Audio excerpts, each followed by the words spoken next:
عايز اكلمكم عن الطبيعة البشرية. ليا نفس اني اديكم سلسلة محاضرات عن شخصيات الكتاب المقدس. كلمتكم عن يعقوب قبل كده، وقبل ما اتكلم عن شخصيات الكتاب احب ان اقول هذه المقدمة.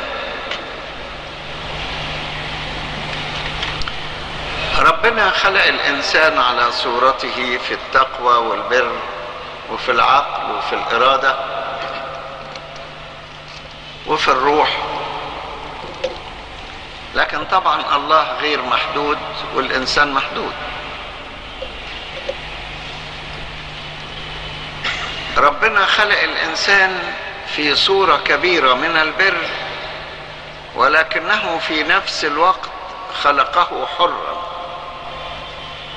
حرا يعني ممكن أن يحتفظ بهذا البر أو لا يحتفظ. وما دام الإنسان خلق حرا يبقى ممكن أن طبيعته تميل إلى أي اتجاه، ممكن تميل للخير وممكن تميل للشر. وليه ربنا خلقه حر؟ لأن لو كان الإنسان غير حر لا يكون على صورة الله، ولو كان الإنسان غير حر يبقى ما فيش حاجة اسمها ثواب أو عقاب، عشان ايه يثاب وهو لم يفعل الخير بإرادته أو يعاقب وهو لم يفعل الشر بإرادته؟ إذن كان لابد يبقى الإنسان حر، وممكن يستخدم حريته في الخطأ. خلق الإنسان أيضا له سلطان، ومع ذلك يمكن أن يضعف، وممكن أن يفقد سلطانه، وممكن يوجد من يتسلط عليه.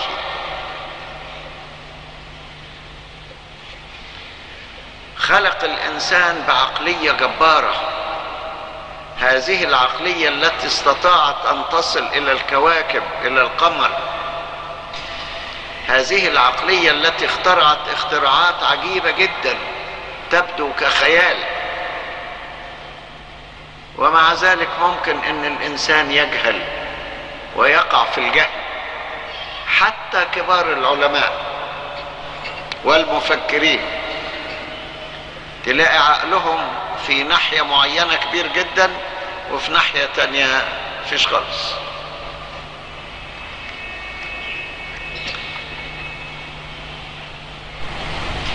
الإنسان أكل من شجرة المعرفة الخير والشر، وأصبحت الطبيعة البشرية مش بس تعرف الخير وتعرف الشر، وإنما ممكن تخضع للخير أحيانا وتخضع للشر أحيانا أخرى.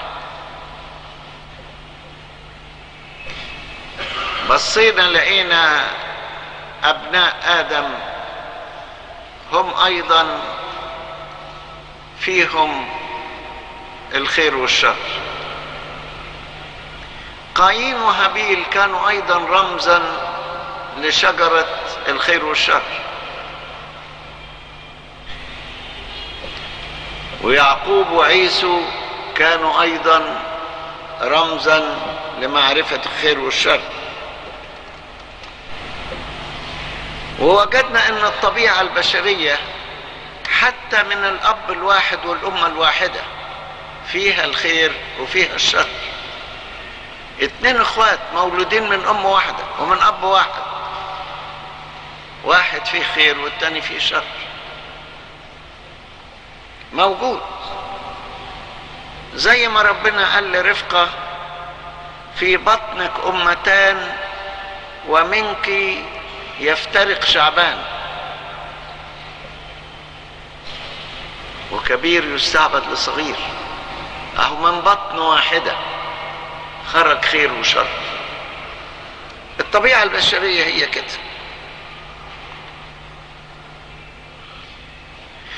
فيها القمح وفيها الزوان.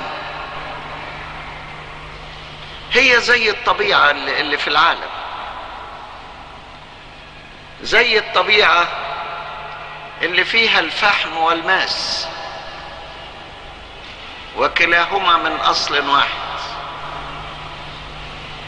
وفيها الرمل والزلط والطين والحجر. كل البشر كده برضو فيهم الرمل والزلط والطين كله. حتى ان بعض الناس اللي بيتكلموا عن العناصر الأربعة وهم مش عناصر، اللي بيقول لك النار والهواء والماء والتراب، يقول لك فلان طبيعته طبيعة نارية، وإنسان طبيعته طبيعة هوائية.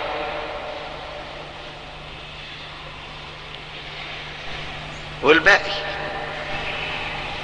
تلاقي اللي طبيعته نارية يسخن بسرعة وينفجر بسرعة ويثور بسرعة، واللي طبيعته هوائية لا يستقر على حال. كريشة في مهب الريح طائرة لا تستقر على حال من القلق. ماشي هوائي كده. والإنسان اللي طبيعته ترابية تلاقيه بتاع مادة. الناس بيختلفوا في طبائعهم، ولكن مع ذلك لو أحب أحدهم الخير تلاقي كل عوامل النعمة معاه، الروح القدس معاه، الملائكة والقديسين معاه، روح الله معاه، يغيروه. أحسن واحد يقول أنا سمعت أن في طبائع، لا، كله ممكن يتغير. يعني طبيعة الإنسان ممكن يتغير، زي موسى الأسود ما تغير، وزي ما أغسطينوس تغير، وزي ما مريم القبطية تغيرت. ممكن الإنسان يتغير،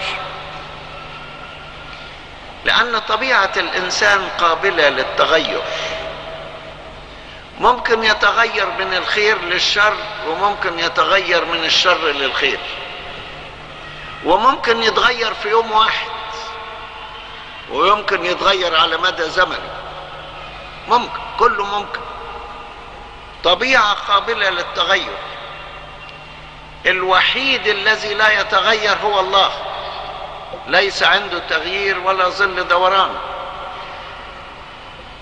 والملائكة الذين انتصروا لا يتغيرون إلى أسوأ، لأنهم كللوا بإكليل البر وأصبحوا لا يخطئون فيما بعد.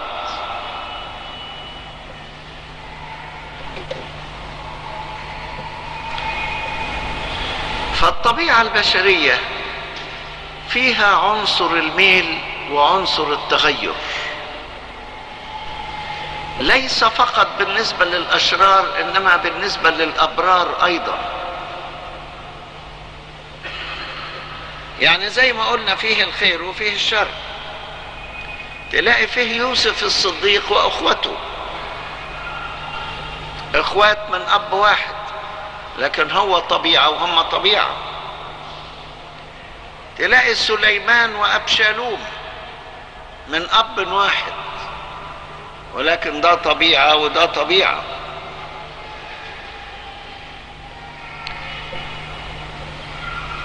تلاقي هذا التغير موجود في الكتاب.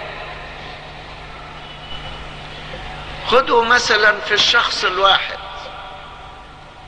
مريم أخت موسى وهارون، في وقت من الأوقات تلاقيها ماسكة الدف في يديها وبتسبح ربنا وبتقول الخيل وركاب الخيل طرحهم في البحر الأحمر، ويقول الكتاب عنها إنها نبية. فكانت نبية وكانت امرأة تتقن التسبيح وتقود التسبيح. وفي وقت من الأوقات تلاقي مريم النبية هذه تتكلم كلام وحش على موسى هي وأخوها هارون، لدرجة ان ربنا ضربها بالبرص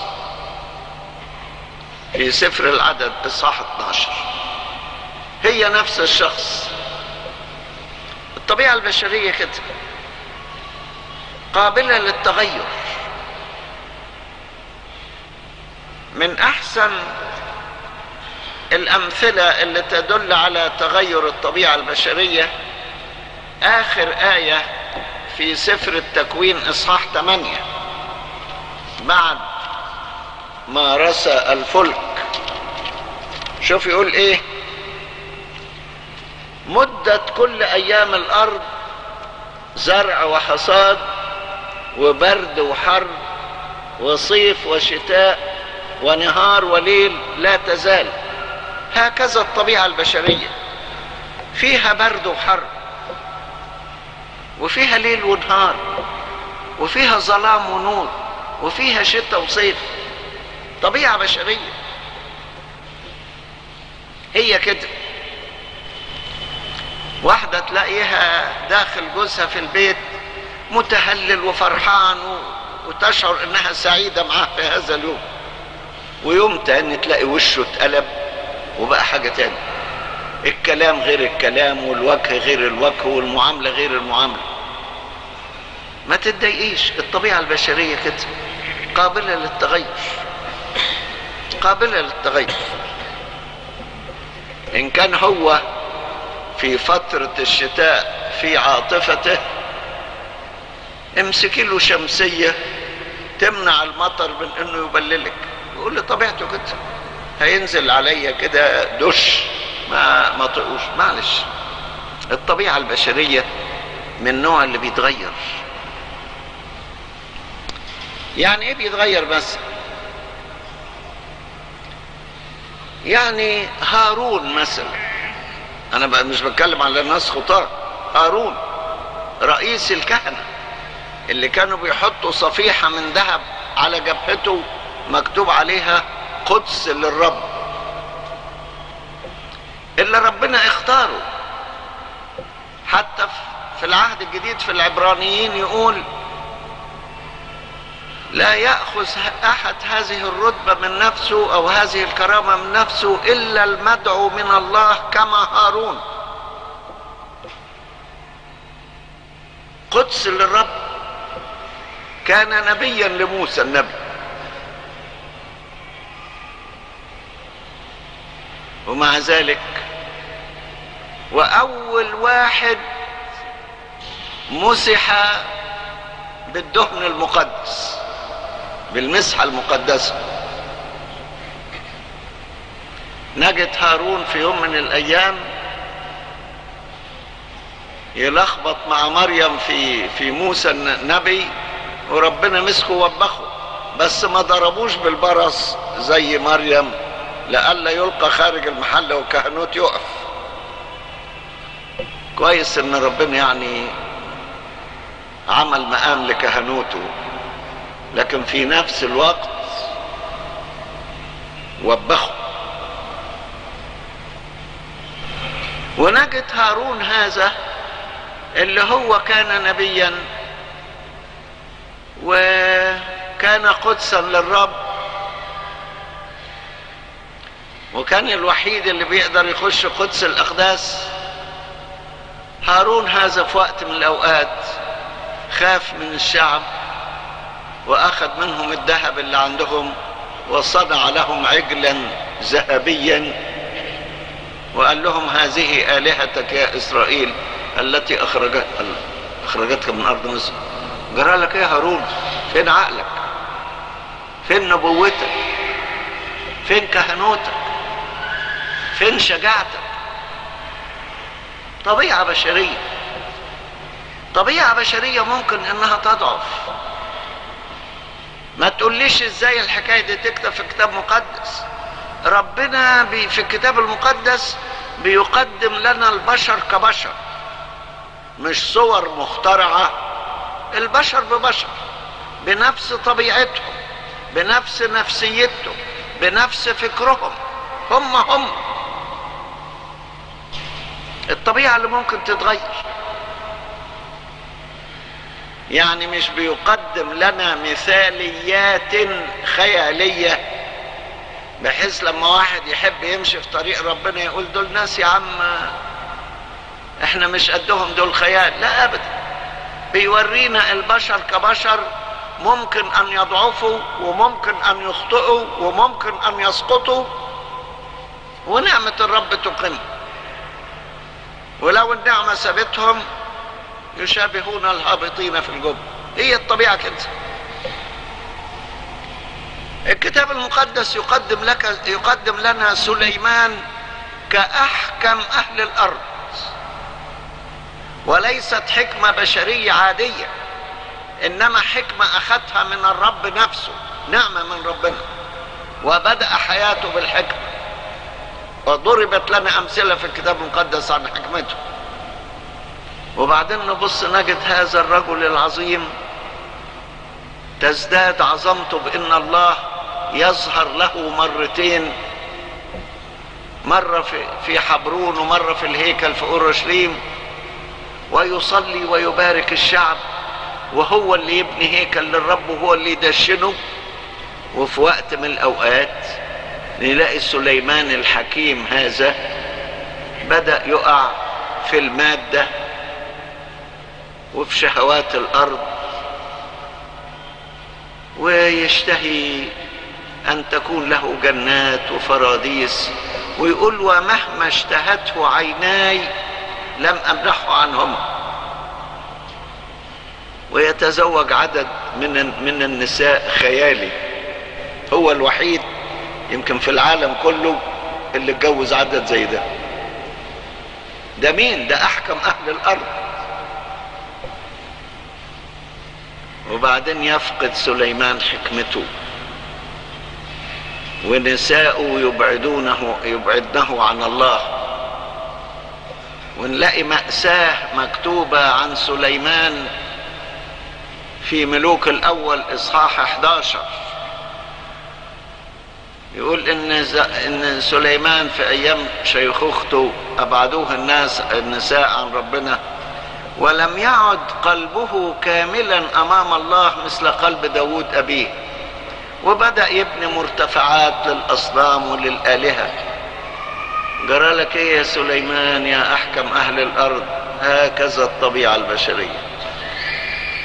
الطبيعة البشرية اللي ممكن إنها تسقط.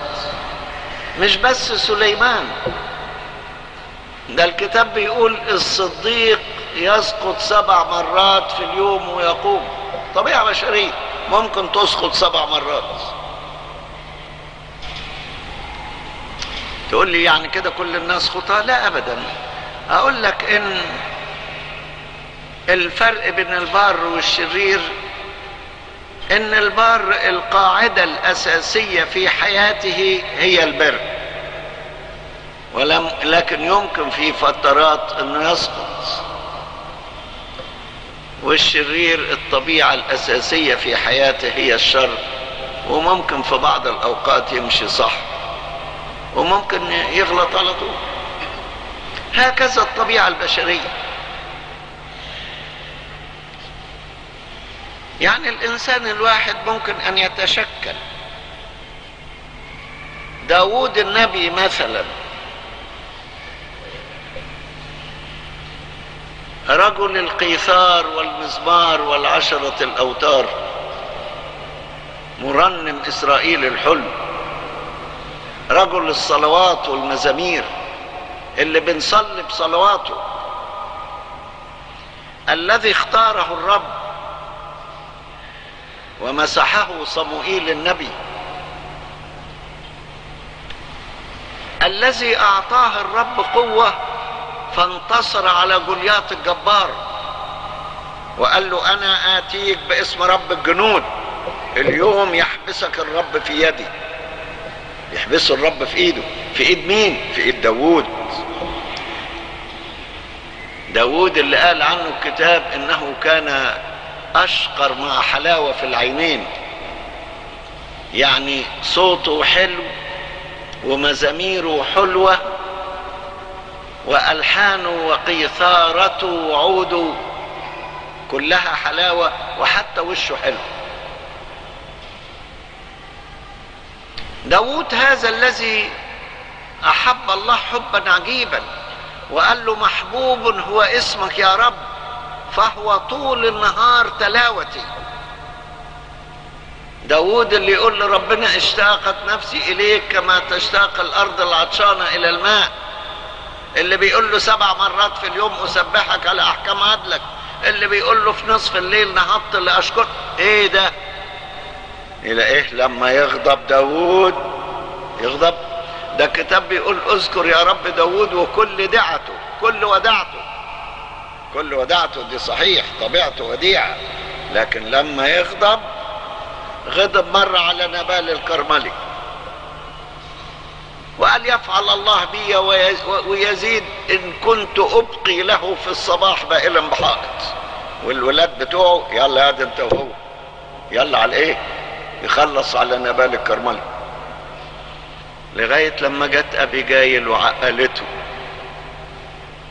وقالت له لا، ده ربنا هيعملك ملك وتبقى مسيح الرب، وبعدين دي تبقى عثرة ليك وتعب لضميرك فيما بعد.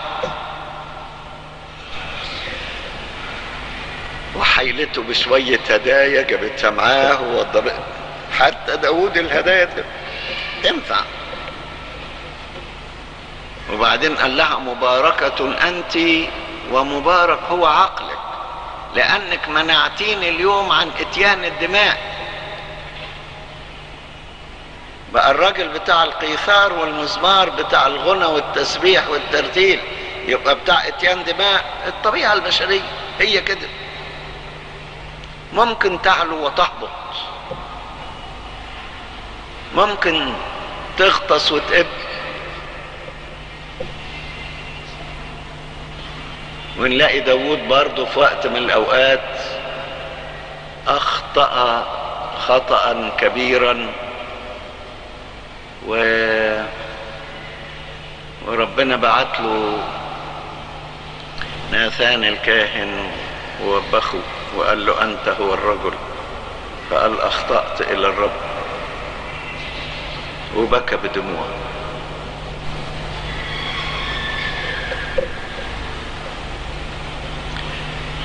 داود هذا اللي ربنا أحبه وقال فحصت قلب داود فوجدت حسب قلبي، جه وقت ربنا قال له مش ممكن انت تبني الهيكل لان ايدك فيها دماء، ايد فيها دم. جه منين الدم؟ الطبيعة البشرية اللي ممكن تتغير وتروح وتيجي، اللي ممكن تسقط 7 مرات في اليوم وتقوم. ربنا مش عايزنا نسقط، لكن اللي حاصل هو كده. ايليا الرجل الشجاع الجبار اللي وقف امام اخاب الملك ووبخه، ايليا الذي نجى الشعب من 850 من الانبياء الكذبة، انبياء البعل وانبياء السواري، الشجاع اللي خلص الشعب كله من دول. نبص نلاقي طبيعته في يوم من الايام خاف من مين؟ من ايزابيل. بقى يا إلي اللي انت ما تخافش من العفاريت الزر. انا اسف ما فيش حاجة اسمها عفاريت زر، لكن يعني المثل العادي بيقول كده. تخاف من ايزابيل؟ خاف وجري، وربنا قابله في السكة قال له ما لك ها هنا يا إيليا؟ قال له قتلوا أنبياءك وهدموا مذابحك وبقيت أنا وحدي وهم يطلبون نفسي ليهلكوها. بقى خايف من دول. قال له ما دام انت خايف روح امسح إليشع النبي، امسح إليشع بن نباط نبيا عوضا عنك. اوعى تفتكروا ان ايليا فقد هذه الشجاعة وبقى خايف على طول، لا ابدا. ده بعد كده نلاقيه وهو قاعد على الجبل جاله القائد بال50 قال له يا رجل الله انزل لي. قال له لو كنت رجل الله تنزل نار من السماء وتاكلك انت وال50. نزلت وكلت. برضه رجع تاني لشبابه الروحي، ساب الضعف ورجع للقوة. يبقى كان قوي في وقت من الأوقات، وبعدين ضعف في وقت من الأوقات، وبعدين رجع للقوة مرة تاني. دي الطبيعة البشرية. عشان كده نلاقي في رسالة يعقوب في الإصحاح 5 في الكلام اللي عن الصلاة على المرضى، يقول إيليا كان إنسانا تحت الآلام مثلنا، وصلى صلاة إن السماء لا تمطر 3 سنين و6 أشهر، وبعدين صلى إنها تمطر تاني. راجل بيفتح السماء ويقفلها، ومع إنه بيفتح السماء ويقفلها يقول الكتاب إيليا كان إنسانا تحت الآلام مثلنا. عشان كده لما ندرس شخصيات الكتاب ندرسها بطبيعتها. بس الأبرار كان عنصر الخير هو العنصر السائد عندهم. يعني لما نقول ان ايليا ضعف مرة وخاف من ايزابيل، الضعف ده مش هو القاعدة السائدة عنده. يعني في احدى البرات ضعف وخاف، لكن طبيعته الاصلية ليها طابع شجاع. لما نقول ان هارون في وقت من الاوقات ضعف وادان موسى واتكلم وشهر بيه، ما نقولش ان ده طبيعته ان هو مشهراتي، لا، انما حالة ضعف جات له، لكن بطبيعته قدس للرب. في وقت من الاوقات خاف وعمل العجل الذهبي، لكن دي مش طبيعته الاصلية البر. لكن برضو الطبيعة البشرية قابلة للميل، قابلة للضعف. لذلك الكتاب قال ان الجميع زاغوا وفسدوا واعوزهم مجد الله، بما فيهم الابرار. بس لما سقطوا كان السقوط شيئا عارضا في حياتهم، لكن طبيعتهم الاصلية طبيعة كويسة. نلاقي انسان في وقت كده ووقت كده هو نفس الشخص. بطرس مثلا، بطرس الرسول في وقت من الاوقات الغيرة والشجاعة والقوة والاخلاص للمسيح، يقول له لو انكرك الجميع انا لا يمكن انكرك، ولو ادى الامر ان انا اموت معك، ولو. ايه الشجاعة دي يا بطرس؟ طبيعة قوية. وفي وقت تاني بعدها بكم ساعة انكر المسيح قصاد جاريه. جرالك ايه يا بطرس؟ الطبيعة البشرية قابلة للميالة، قابلة للتغير، ممكن تطلع فوق وتهبط تحت زي ما قلت لكم، ممكن تغطس وممكن تقب. هكذا الإنسان في تغيره.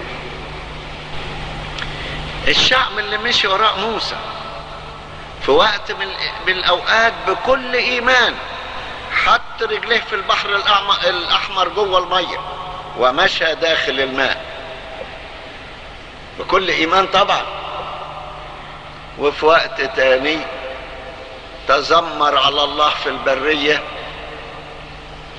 ووقت من الأوقات فكر إنه يعزله موسى. جرالكوا إيه؟ هكذا الطبيعة البشرية، حاجة عجيبة. الكتاب المقدس بيقدم لنا كل الأنواع من الناس،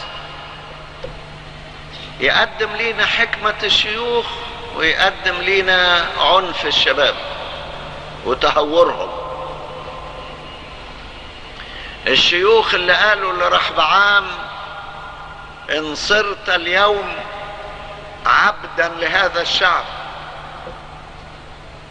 وأحببتهم وخدمتهم وكلمتهم كلاما حسنا يصيرون عبيدا لك كل الأيام.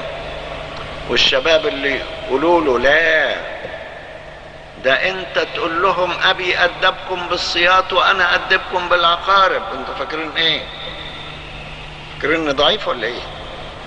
ده انا خنصري اغلظ من متن ابي. طبائع يقدمها لنا الكتاب المقدس، انواع واشكال. يقدم لنا يوناثان المخلص لداود كل الاخلاص، لدرجة انه وقف ضد ابيه شاول من اجل داود. ويقدم لنا اخي توفل اللي انضم لابشالوم ضد داود، وقعد داود يصلي ابطل يا رب مشورة اخي توفل، بينما كان من رجالته قبل كده. فبيقدم لنا صور من البشرية، صور فيها الوفاء وصور فيها الجفاء وفيها الخيانة في البشر. تلاقي الكتاب المقدس يقدم لنا أنواعا وألوانا من الناس، يقدم لنا عمق بولس الرسول وفلسفته وقوة إقناعه وغيرته وأسفاره الكثيرة واحتماله من أجل الرب وتعبه أكثر من جميع الرسل. ويقدم لنا حب يوحنا الحبيب، ويقدم لنا قوة إيمان دانيال اللي يفضل أن يرمى في جب الأسود ولا يترك ربنا، وقوة إيمان الثلاثة فتية اللي يفضلوا يترموا في النار وما يتركوش ربنا. ويقدم لنا أشخاص ممكن يخافوا من أقل حاجة، ممكن يقدم لنا ديماس اللي أحب العالم الحاضر وترك بولس. يقدم لنا أمثلة من كل نوع. يعني احنا عايزين لما ندرس شخصيات الكتاب ندرسها على طبيعتها. دول بشر، كان بيحصل معهم ايه كبشر؟ ما تفترضش انهم يكونوا مثاليين في كل خطوة، لا، برضو ليهم ضعفاتهم. يقدم لنا ابراهيم اب الاباء، الرجل القوي، الرجل القوي اللي لما سمع ان لوط سبي جمع رجاله المدربين ولدان بيته 318 وانقض على الناس ونجى لوط من السبي ونجى اهل سدوم من السبي. رجل قوي. وجه ملك سدوم يقول له اديك نصيب من الغنائم، يقول له لا، لنا لا اخذ منك ولا شراك نعل لئلا تقول ان انا اغنيت ابراهيم. ايه العظمه دي؟ وفي وقت تاني نلاقي ابراهيم مسافر ويخاف من ابي مالك، يقول على سارة اختي وياخدوا مراته عشان ينجوه. يا ابونا ابراهيم، ايه ده؟ الطبيعة البشرية. لكن ربنا وقف جنبه وقال لي مالك اوعى تمسها، دي زوجة نبي لئلا تهلك. لكن هو كان خايف، هو كان خايف. اللي هزم 4 ملوك ولا 5 ملوك ونجى لوط بيخاف. ممكن الطبيعة البشرية ممكن تخاف، ممكن تخاف. ابراهيم اللي يمثل الطاعة ويمثل الإيمان، اللي ما كانش عنده مانع ان ياخد ابنه لكي يقدمه ذبيحة. له نواحي القوة في حياته وبعض اوقات نواحي الضعف، لكن نواحي القوة هي العنصر السائد، ونواحي الضعف هي الاستثناء. احيانا يضعف لكن ليس الضعف من طبيعته. احيانا يضعف، لكن ليس الضعف من طبيعته. ده ابراهيم اب الاباء. الكتاب يقدم لنا الكنيسة كلها في اوقات حرارة واوقات فتور. يقدم لنا بطرس الرسول اللي يقف قصاد الكهنة ورؤساء الكهنة ورؤساء اليهود ويقول لهم ينبغي ان يطاع الله اكثر بالناس. يقول لهم ما تتكلموش، يقول ما نقدرش ما نتكلمش، لازم هنتكلم بالايمان. وفي وقت من الاوقات بطرس ده يسلك مسلكا ريائيا ويخاف من اليهود ويبقى قصادهم بشكل ومن وراهم بشكل، لدرجة ان بولس الرسول وبخه، قال وبخته مواجهة لانه كان ملوما. بتوبخ مين؟ بوبخ بطل الايمان العظيم بطرس. الطبيعة البشرية، الطبيعة البشرية فيها القوة وفيها الضعف، وساعات ربنا يسمح للإنسان القوي إن النعمة تتخلى شوية فيضعف لئلا يصاب بالمجد الباطل ويظن إنه هو فوق الضعف وإنه هو فوق الخطية وإنه هو فوق السقوط. يقول له لا، ده لو النعمة سابتك شوية ما تلاقيش روحك، لو النعمة سابتك شوية ما تلاقيش روحك. لذلك ان شفت واحد في فترة ضعف ما تفتكرش انه ضعيف على طول، جايز دي فترة بسيطة ويقوم منها. زي ما قال الكتاب لا تشمتي بي عدوتي فإني إن سقطت أقوم. عشان كده الكتاب بيقول اذكروا المقيدين كأنكم مقيدون أيضا معهم، واذكروا المذلين كأنكم أنتم أيضا في الجسد. ممكن أي واحد يحصل معاه أي حاجة. إيليا كان إنسانا تحت الآلام مثلنا. يقدم لنا الكتاب وداعة موسى ويقول وكان الرجل موسى حليما جدا أكثر من جميع الناس الذين على وجه الأرض. وفي وقت من الأوقات يقدم لنا موسى القوي الشديد اللي أول ما لقاهم بيعبدوا العجل الذهبي مسك العجل وفتته حتت وزراه تراب كده في الهواء، ومسك هارون ووبخه لدرجة خاف منه. قال له أنا آسف يا سيدي، أنا حطيت الذهب في النار طلعت عجل. بقى في ذهب تحطه يطلع عجل؟ ولا أنت اللي مسويه ونحته؟ لكن ارتعب أمام موسى. موسى مين؟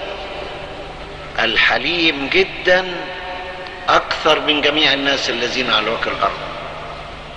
هنا يقدم لنا الكتاب إن الشخص نفسه في وقت من الأوقات يبقى حليم جدا، وفي وقت من الأوقات يبقى حازم جدا وشديد جدا حسب حالة الموضوع. مرة يقول لا تكلم الجاهل، لا تجاوب الجاهل حسب حماقته لئلا تساويه انت تشبهه تبقى زيه. ومرة يقول جاوب الجاهل حسب حماقته لئلا يصير حكيما في عيني نفسه.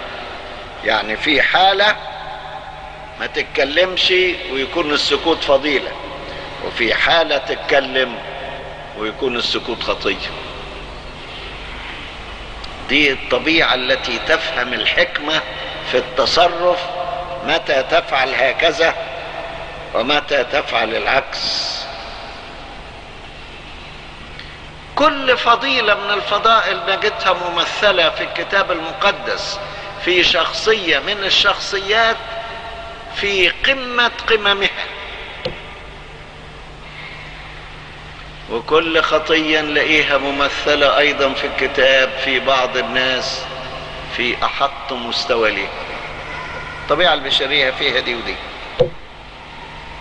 الطبيعة البشرية فيها نوح وأسرته وفيها الخطاة الذين أغرقهم الطوفان. الطبيعة البشرية فيها الابن المخلص في طاعة أبيه، وفيها الابن العاقل الخائن مثل أبشالوم. الطبيعة البشرية فيها أنواع وأشكال، صور متعددة، حالة من الإنسان وهو في ضعفه، وحالة من الإنسان وهو في توبته. حتى في سير القديسين نجد نفس الوضع. نجد مريم القبطية في حالة انحدارها وضعفها وتلوثها وفسادها، ونجد مريم القبطية السائحة في قدسيتها ومجدها وفي توبتها، وأصبحت من القديسات. إذن ممكن من الطبيعة البشرية إن قوي يضعف ويسقط، وممكن إن ساقط يرتفع ويتوب. يمكن دي في داود باينة، وهو في قوته وسقط، ثم في سقوطه وكيف تاب، وهو نفس الشخص تحول من العلو للحضيض ومن الحضيض إلى القمة، نفس الشخص. فترات تمر على الإنسان يضعف فيها وممكن يقوم. الكتاب يقدم لنا أنواع من الأصدقاء، أصحاب أيوب اللي أذلوه وأتعبوه، وقال لهم معزون متعبون كلكم، كنت أستطيع أن أقول كلاما مثل هذا لو كانت أنفسكم في موضع نفسي. ويورينا وسط أصحاب أيوب رجل رابع كان ساكت 28 إصحاح، هو أليه ابن برخائيل البوزي من عشيرة رام، تكلم كلام الله ولم يمسك عليه أي شيء خطأ، بل الله تكلم من فمه وتكلم من بعده. الكتاب المقدس يورينا الوداعة ومتى تكون، ويورينا الحزم والشجاعة ومتى تكون، يورينا الصمت متى يكون والكلام متى يكون،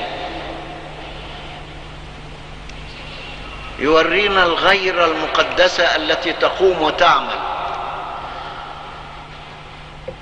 ويقدم لنا الاحتمال وكيف يصبر على كل ما يأتي عليه. هكذا في الكتاب المقدس. أود أن أكلمكم عن كثير من الشخصيات. اتفضلوا نصلي.